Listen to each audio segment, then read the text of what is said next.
hanno lavorato parecchie squadre sia di Castelfranco che Montebelluna, Asolo e di Treviso durante la notte per spegnere l'incendio, quello più rilevante. Insomma. In questo momento c'è la nostra squadra, il nostro personale di PG che sta dando le prime indicazioni, sta vedendo i primi rilievi per poi cercare di capire come è potuto partire l'incendio. C'è un attimo le coperture in Ethernet, però diciamo che siamo riusciti a stabilizzare l'incendio prima che il fuoco interessasse la parte con la copertura Ethernet, quindi è stata poco danneggiata, siamo riusciti a salvare sia la copertura che anche il deposito di materiale che era all'interno del capannone. Tutti illesi, insomma, cose di poco conto.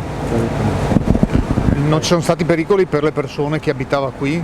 No, perché la fabbrica è isolata e quindi insomma le cose si sono potute localizzare in questo punto senza interessare altre case. Vi risulta ci fosse un impianto antincendio? Immagino di sì. Sì, ci sono delle pompe che non stiamo neanche utilizzando in questo momento. L'incendio era molto forte, il materiale legno, quindi raggiunta la temperatura è difficile insomma. Abbiamo utilizzato 3 autobotti sia dal comando di Treviso sia quelli di Montebelluna e di Castelfranco. Il ciclo continuo che ancora adesso stanno funzionando. Quanto ci vorrà ancora? Adesso intanto tutto il giorno sicuramente e poi vedremo per i prossimi giorni come andrà.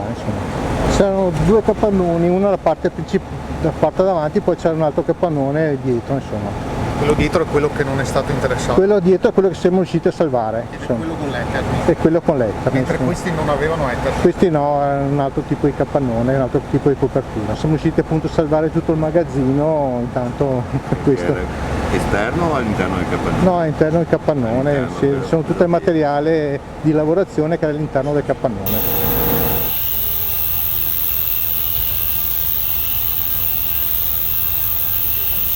Il signor Agostino Poloniato è confinante con l'azienda De Zen, ci racconta cosa ha visto lei. Ho visto fuoco, fiamme a manetta dappertutto, dopo ecco anche il tetto e anche la parete esterna, un boato, è andato avanti fino in piedi di mezzanotte con le fiamme alte. Lei conosce la famiglia, immagino? Di vista così, non è che ne ho tanto, sì, di vista. Ha avuto paura magari per il fumo, per quello che si poteva respirare? Sì, un po' per il fumo che c'era e tutto il resto, un po' di paura e di tensione c'era.